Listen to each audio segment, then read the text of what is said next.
it is America's most private organization, with mysterious meetings held behind closed doors, and a membership that includes the most powerful men in America and the world. But behind this elite brotherhood are secrets. Secrets so outrageous. Their agenda boils down to, we want to rule the world. Let's create a whole new world order. So controversial. When people are interested in occult connections, it's always funny how they overlook those that are right in front of our face. So dangerous that the members will defend them with their lives. If you're worshiping Lucifer, you better damn well keep that a secret.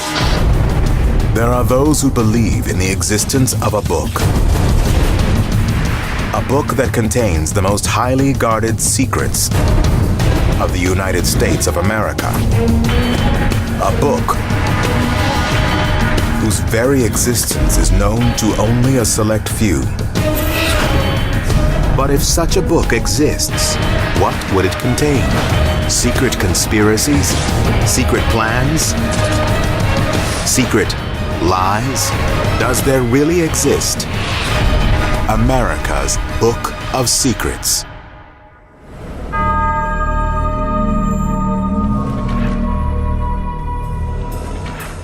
Cannes, France, November 3rd, 2011.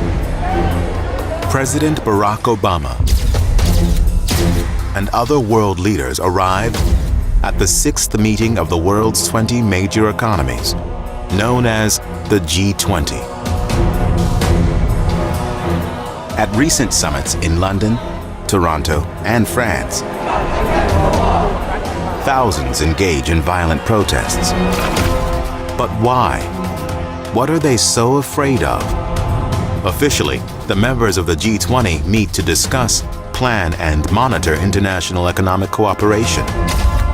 But is there another, more secret reason? Among the protesters are those who believe the group's real intention is to form a single global economically based government, otherwise known as the New World Order. An order directly connected to something even more secret: Freemasonry. The Masonic system is just one vein of that overall system, and their tentacles stretch into every town, every city of this planet.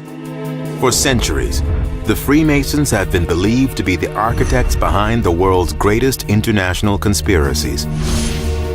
Members include industry titans, visionaries, world leaders, and presidents of the United States.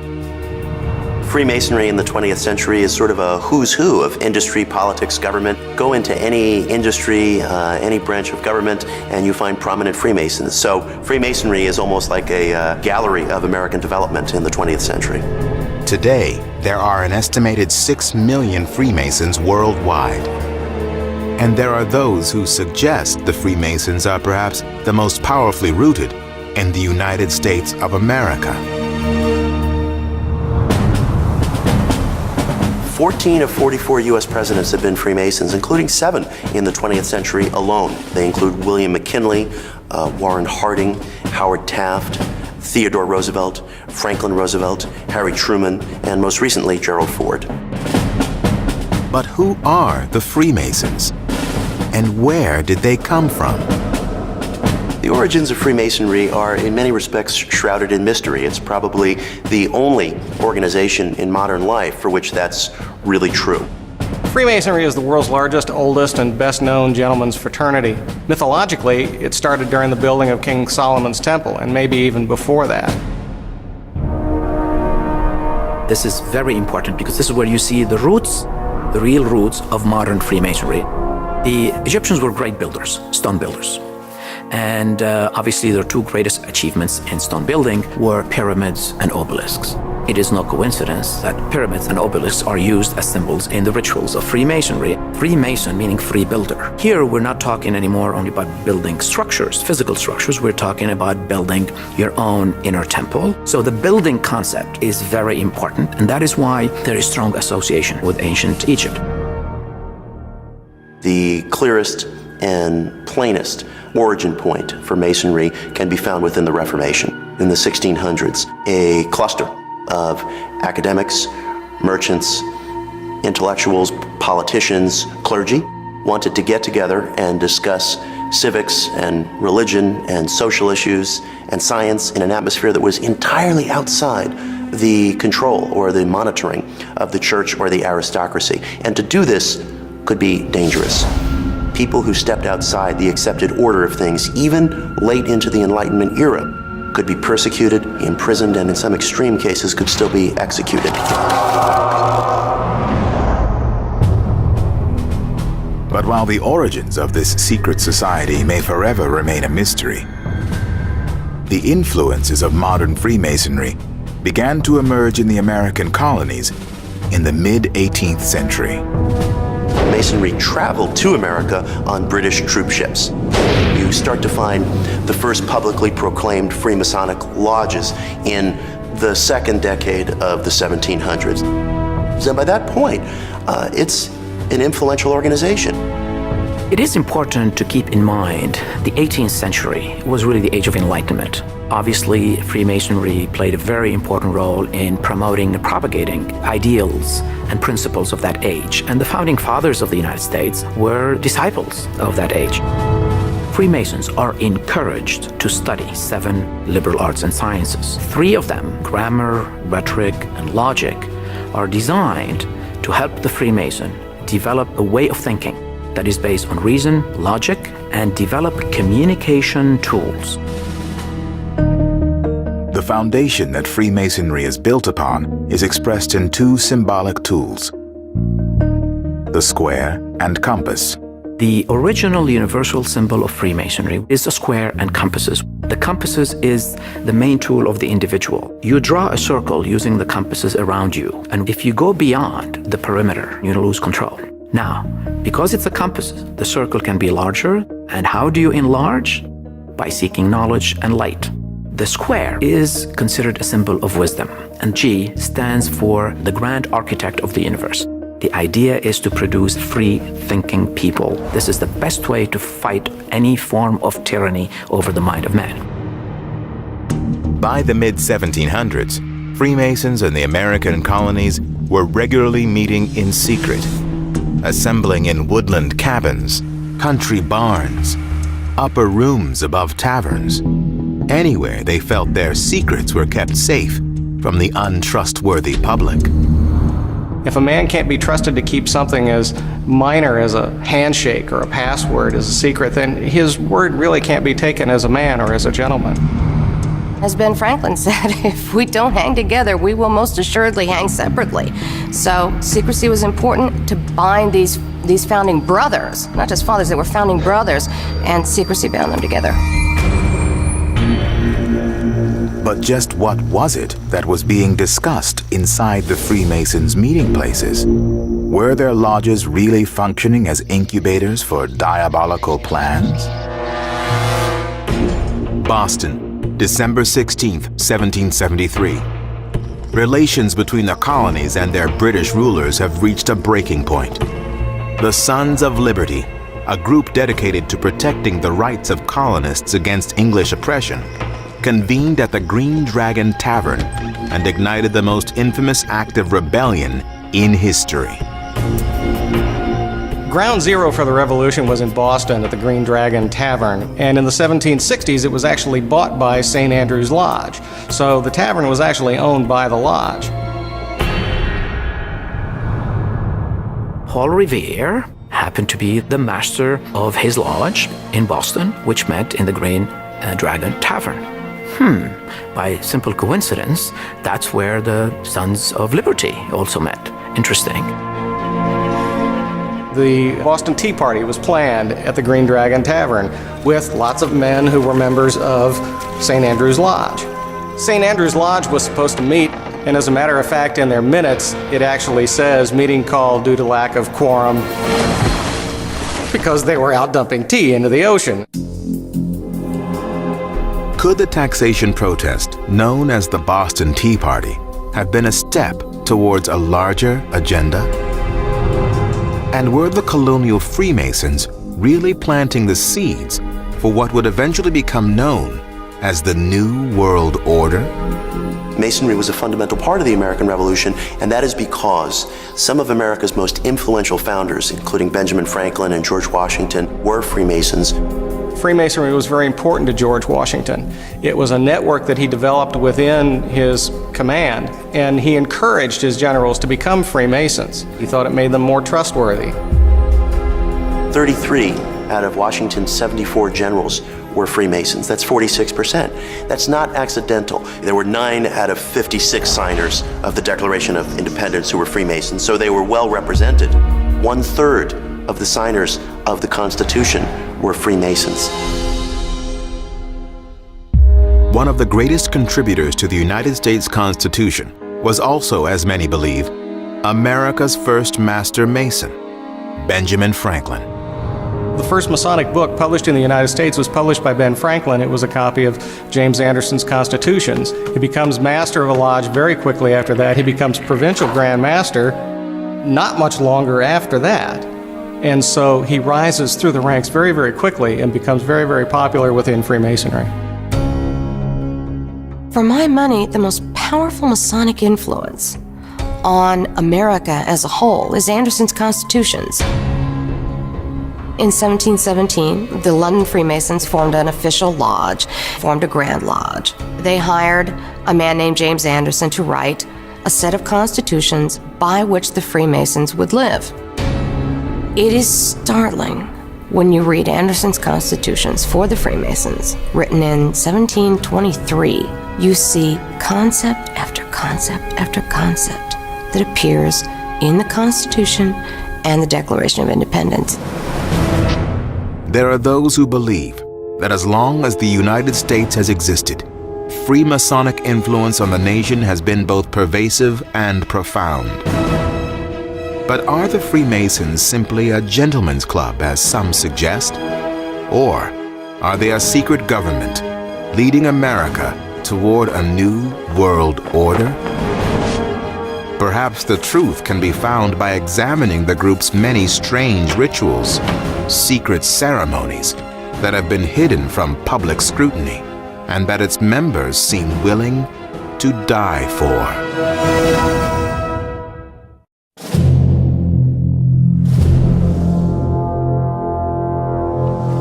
Fredericksburg, Virginia, 1752. A young man of 20 is blindfolded. His name is George Washington, and he is about to take the Freemasons' blood oath of secrecy. His initiation was done very much the way initiations are done now. He was blindfolded, then he was led into the meeting room, knocked on the door 3 times, and when the door was opened, he was received on the point of a sharp instrument against his naked left breast. And then once that was done, he took the obligation at the altar. And then his blindfold was removed, and he finally was allowed to see all the men in his lodge, and they were all pointing their swords right at him, which was to reinforce the obligation that he had taken, that he better not reveal any of the secrets of Freemasonry. Even today, candidates for membership in the Freemasons are subjected to secret rituals. When you enter a lodge room, you enter what's called the Tyler's room, and there's an officer outside called the Tyler who's armed with a sword, and yes, you have to give him a password and the secret handshake. We really do have a secret handshake. The role of secrecy in Freemasonry is especially difficult when you get to such things as handshakes, because Freemasons had to identify themselves sometimes in the dark. I'm not going to show you the handshake, but what I'll tell you, it's not really a handshake. What it is, it's a grip. Like ancient initiations in many human cultures around the globe. Masonic initiation involves a series of ritual challenges, sacred obligation, and the imparting of certain information to enlighten the candidate. If a man can't be trusted with something that is not that important, like a password or a handshake, he can't be trusted with the big things in life. Every Masonic lodge is said to be facing the east. There's the letter G that's also in the east over the worshipful master. The initiate is brought to the center of the room where the altar is. There'll be a Bible on the altar. When the initiate is brought to the altar, he finally assumes the obligation of his individual degrees. There are 3 degrees: the entered apprentice, the fellow craft, and the master mason. When we talk about the secrets of Freemasonry, we talk about the things that are passed along in this oral tradition. It's the act of one man sitting down and teaching the ritual to the next man in that unbroken chain of men that goes back to the early 1600s. Of course, any more than that, and I just can't tell you the rest. You've got to join to find out. Masonic rituals have changed very little over the last 2 centuries, and upon initiation, each new member swears a lifelong vow to protect the Brotherhood's secrets. A vow that, if broken, could mean death. In some of the Masonic documents that we have, we do learn about Masonic trials, and if you're found to have given up the secrets, then you can be killed. People were rumored to have their throats slit, hung, forced underwater until they died. What goes on behind the doors of a Freemasonic lodge involves ceremonies in which people will be reminded of the ever-hovering presence of death.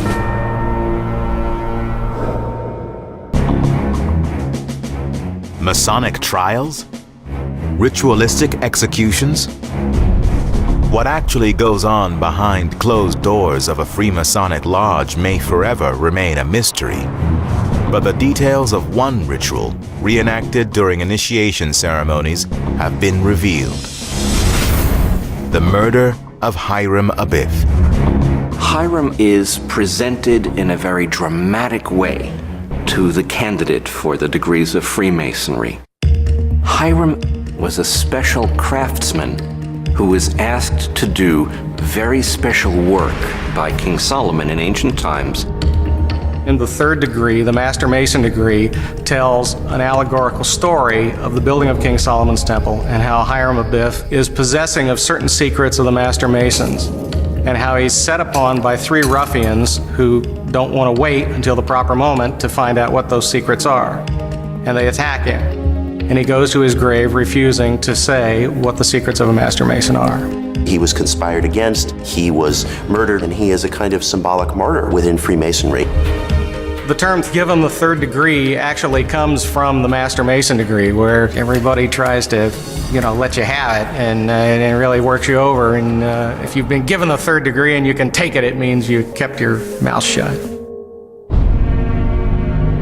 Mysterious handshakes, secret passwords, passion plays of murder. Are these merely harmless practices of the Freemasons, or ancient rituals designed to confuse the uninitiated? We've got all those different degrees, and most Masons believe that it only goes up to the 33rd degree, but we have seen clear evidence that people can go higher than the 33rd degree. They've been doing it for thousands and thousands of years, and even their own members don't have the whole image. The average Mason believes there's only 33 degrees, but once you become a 33rd degree Mason, you learn that there's actually 360 degrees. Within Freemasonry, you've got a huge outer circle of membership. They're in there for the fellowship, and then you've got a small inner circle that really is privy to some of the inner secrets. But if you ask a Mason about these 2 circles, he's going to tell you no, because he's either a member of the outer circle or he's a member of the inner circle, and he's taken a blood oath never to reveal that fact. Inner circles? Guarding inner secrets? But what information could be so important that Freemasons would risk their lives in order to keep it hidden from outsiders? Perhaps clues can be found by examining the many strange symbols that can be found on numerous documents and buildings, even on the currency that we carry with us every day.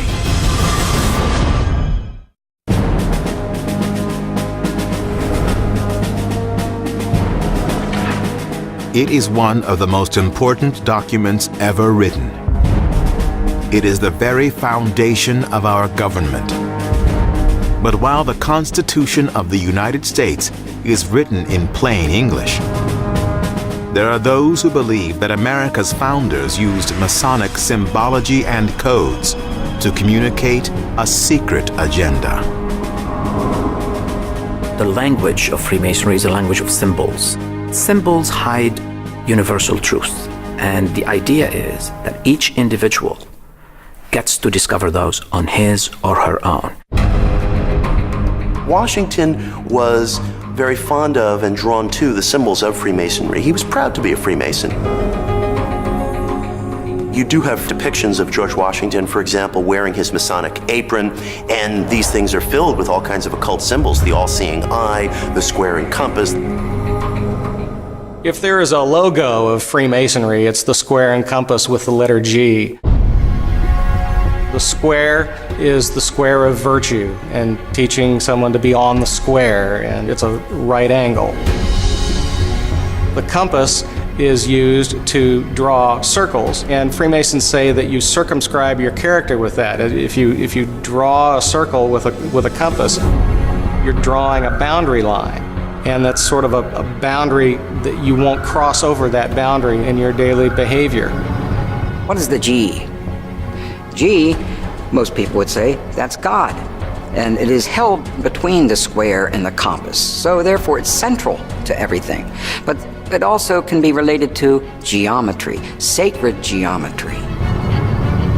And in fact, God is the grand geometrician of the universe. The Freemasons believed that God was an architect, the great architect of the universe.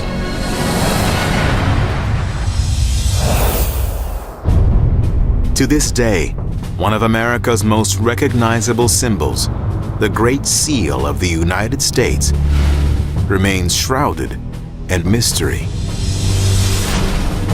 In 1934, Freemason and soon-to-be Vice President Henry Wallace submitted a proposal to fellow Freemason and President of the United States, Franklin D. Roosevelt, to include the symbol on U.S. currency. Henry Wallace and Franklin Delano Roosevelt were influential in putting the Great Seal of the United States on the dollar bill. Prior to FDR's presidency, the backside of the Great Seal didn't appear on the dollar bill. You can see this fascination for ancient Egyptian symbols, pyramids. All of these things get repeated in the ideas and symbols and ceremonies of Freemasonry. The pyramid was meant to stand for strength and endurance, to reflect the hope that the United States would be strong and would endure. The Great Seal was a way to express the original values of the American Republic, that we were an experiment in democracy. That's why the pyramid's not finished, because a democracy's never finished. They understand the power of symbolism. You will find no better example of the power of this ancient secret society as you see on the back of the dollar bill. There's the pyramid, one of their most holy symbols, the all-seeing eye. And around it, it says in Latin, if you translate it, we are announcing the birth of a new order. Because the phrase Novus Ordo Seclorum appears in the Great Seal of the United States, Freemasonry becomes such an element of distrust by those who think that we're about to be replaced by a new world order. Did the Freemasons use symbology to communicate the existence of a new world order? If so, what other secrets can be found hiding in plain sight? Washington, D.C. Just 1 mile north of the White House stands a massive stone building at the corner of 16th and S Street. It is the House of the Temple, the headquarters of the Scottish Rite of Freemasonry. Its members are believed to be part of a lineage that dates back to 16th century Scotland. The Scottish Rite is what's called an appendant body of Freemasonry. Once you go through the first 3 degrees in a Masonic lodge, you're then eligible to join other organizations within the family of Freemasonry. The Scottish Rite, which has degrees 4 through 33.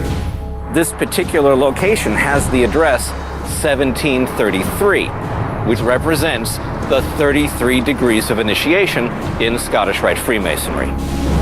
The big secret is the address actually came out to 1733, even though that isn't actually where it is in the plan of the city, because they wanted 33 as part of the address. 33 appears all over the building. There are 33 columns around the house of the temple. Each one of them is 33 feet tall, symbolizing the 33 degrees of initiation in Scottish Rite Freemasonry. So 33 for centuries has been a sacred number. It goes back to biblical times. Christ was 33 years old when he died. He performed 33 miracles. God is mentioned 33 times in the first chapter of the book of Genesis. The House of the Temple, like all Masonic edifices, contains many secret symbols, even in its design. Even the steps that I'm walking on are symbolic in number. Down at the street level, we start off with 3 steps, symbolic of the 3 degrees in standard Freemasonry. Then we have 5 steps, which symbolize the 5 orders of architecture and the 5 senses. Then we have 7 steps, symbolizing liberal arts and sciences from medieval times. And finally, here we have an unfinished pyramid atop the House of the Temple. And of course, that's a resonance to the unfinished pyramid on the Great Seal of the United States as well. Should we imagine an all-seeing eye up there? Perhaps we should. It's actually a copy of the mausoleum in Helicanarsis of King Moslos, which was a burial tomb in one of the 7 wonders of the ancient world.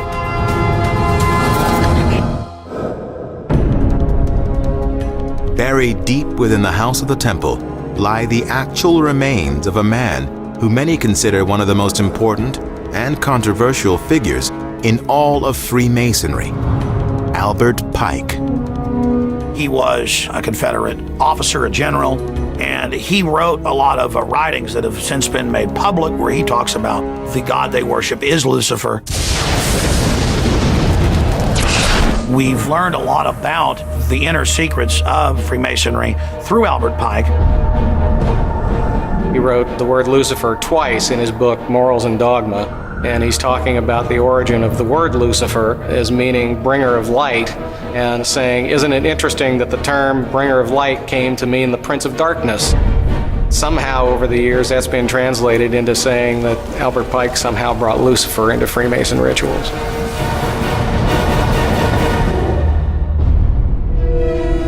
Upon his death in 1891, Albert Pike's body was buried at Oak Hill Cemetery in Washington, D.C. A statue was then erected in his honor in 1901, the only such monument in the nation's capital honoring a Confederate officer. In 1944, Pike's body was exhumed and moved to the House of the Temple. But why? Did it have something to do with the strange rites and rituals he wrote about in his book, Morals and Dogma? Or did his references to Lucifer suggest that the Freemasons do, in fact, have another, more ominous agenda? Perhaps the answer can be found by examining the many buildings and monuments of our nation's capital, and the very design of the city itself.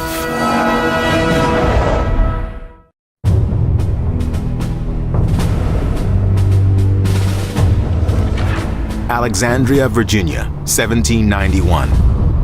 George Washington lays the cornerstone for a 10-mile by 10-mile diamond matrix that would become the country's new capital city, the District of Columbia. Under his thoughtful design, George Washington would create not just a capital city, but a permanent tribute to Freemasonry, one that, at the time, only the eye of God could see.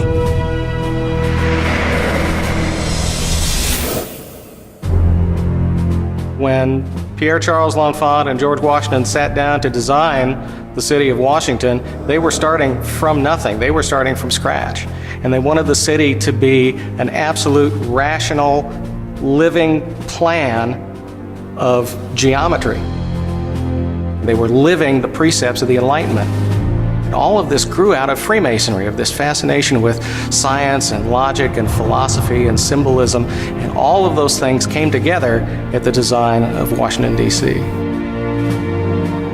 Architecture is at the core of the Masonic religion. And that's where they got their political power and money in the past 3,000 years. And so, if you have a religion based on architecture and the great architect of the universe, you're going to try to build a fabulous Masonic city. And that is exactly what Washington, D.C. is. No other capital city was designed with the idea that it should reflect through symbolism a philosophy of governance. That's what makes Washington, D.C. unique. How come all of these architects who worked on the White House, the Capitol, were Freemasons? In 1793, George Washington, clad in full Masonic regalia, presided over the laying of the cornerstone for the U.S. Capitol building. George Washington marched with the Masons from the construction site of the White House up to Capitol Hill, and they set the cornerstone with a silver trowel and placed a silver marker on top of it. It was from that cornerstone that the Capitol grew. The Capitol became the great monument to democracy that the Founding Fathers intended it to be. Yet according to historians and researchers, the building's cornerstone is now missing. But how? And why? There are those who say that this mysterious missing cornerstone is hiding secret documents, some strange alternate constitution, other Masonic documents, that it's been carefully hidden away from public view. Washington and fellow Freemason L'Enfant were also responsible for designing the Federal Triangle, an area with specific geometrical symbols built into the street plans of Washington, D.C.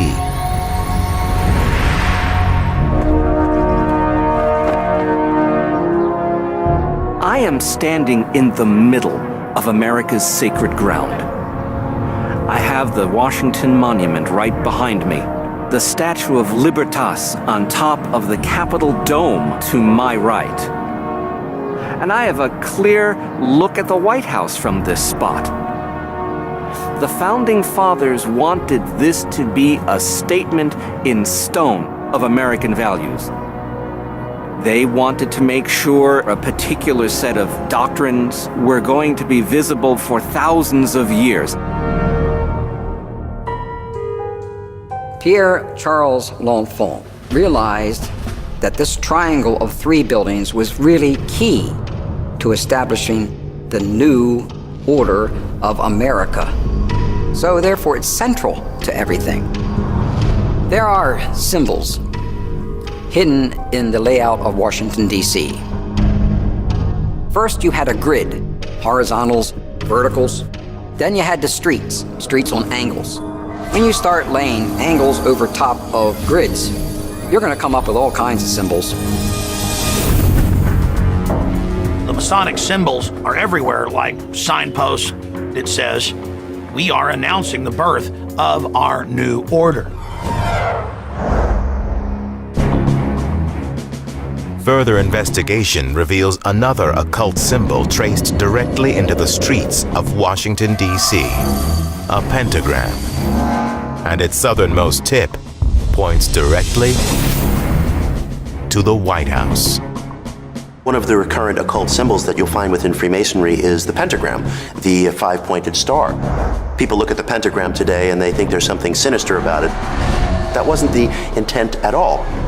They're saying, this is our house and this is our world. And from this command base, from this Washington, D.C., from this square, we're going to launch global domination. But why did the Founding Fathers weave Freemasonic symbols into the design and layout of the nation's capital? Were they sending a coded message? And if so, to whom?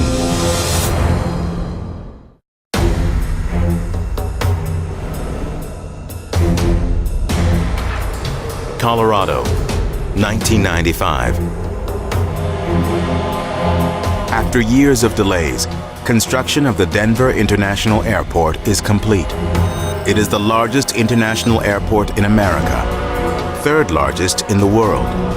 Above ground, it encompasses 53 square miles, or 2 times the size of Manhattan. But below the surface, some believe there is a secret city stretching down into the depths of the earth. Denver International Airport, some people have these conspiracy theories that it hosts an underground military base that's supposed to be a launching point for the New World Order. The Denver airport has a cornerstone that was laid by the Freemasons, and it looks like this control panel rising up out of the floor, and it's got braille on it, so it looks almost like they're push buttons, and it's sort of like the control panel for the New World Order. It even says the New World Airport Commission, and there's a big square and compass, and so people have said, well, this is clearly the Freemasons built this place. Could there really be a secret city hidden below the Denver International Airport? And if so, will this be where the Freemasons intend to launch their so-called New World Order? Perhaps the writing is literally on the wall. You have a mural that shows this soldier in a gas mask with a scimitar stabbing a dove, and this endless chain of dying women and babies going out from under it. It's just horrific. There are scenes of ruination, war, corpses of babies, people fleeing underground, a plague, death, Nazism, dictatorship, the coming of a new world order. Do the Freemasons believe in a predestined apocalyptic event? And is this what the Founding Fathers have been preparing for since the Declaration of Independence? There are those who believe. The answer is yes. And some suggest the Freemasonic view of the future came from another secret society rooted in Europe at the time of the American Revolution, the Illuminati.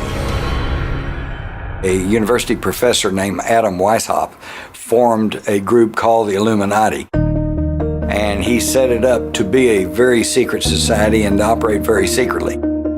Part of the organization's plan when they were founded in 1776 was to join and infiltrate Freemasonic lodges. The way it worked was he would talk to one person, that one person would contact one person. And that way people down the line had no idea who was at the top or how to get to them or what the real purpose was. But somewhere at the top of the heap is somebody who has an agenda. And the early founders of the Illuminati were deep and great admirers of the American Revolution. They believed in religious liberty. They believed in free thought. But the fact is, within 8 or 9 years of the Illuminati's founding in 1776, the organization was outlawed. So you see a split in Masonry. You see 1776 as the same year that the Illuminati is launched and then spreads and grows. But simultaneously, events in 1776 lead to the Declaration of Independence. And we have letters that George Washington wrote warning people about the Illuminati trying to emerge and take over all of Masonry. Historians suggest the Illuminati actually infiltrated Freemasonic lodges in the United States by the late 1700s, just as the Founding Fathers were drafting the U.S. Constitution. But did the Illuminati, under the guise of Freemasonry, really influence the creation of the government and laws of the United States? In a 1792 letter to a friend, George Washington said he had absolutely no doubts that the doctrines of the Illuminati had spread to the United States. He said, no one is more assured of this than I am. The most basic tenet of the Illuminati is that the end justifies the means. And this is what makes them so dangerous, because they'll say anything, pose as anything, and yet they cling to their own doctrine. You see now the Masonic orders that dominate our globe. This is an Illuminati planet now. They are the inner group, or the enlightened ones, or the top of the pyramid. They have the secret knowledge. They are directing the world. They are keeping secret their incredible wealth. They're keeping secret their political power. This is the biggest secret of all in America's Book of Secrets, beyond anything.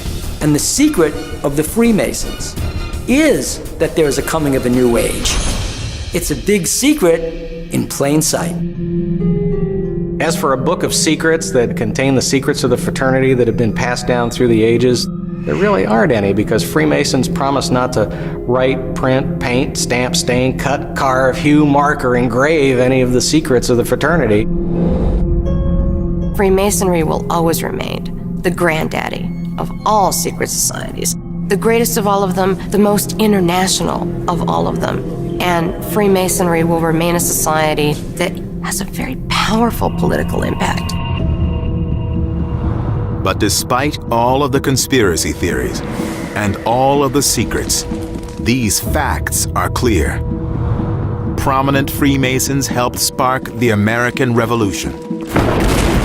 They helped create the United States of America. Their fingerprints can be found all across the country, on sacred documents, on monuments, and even embedded in the streets of our nation's capital. They are a brotherhood of secrets, and they will protect those secrets with their lives. But why? What is the Freemasons' ultimate plan? Perhaps only time will tell.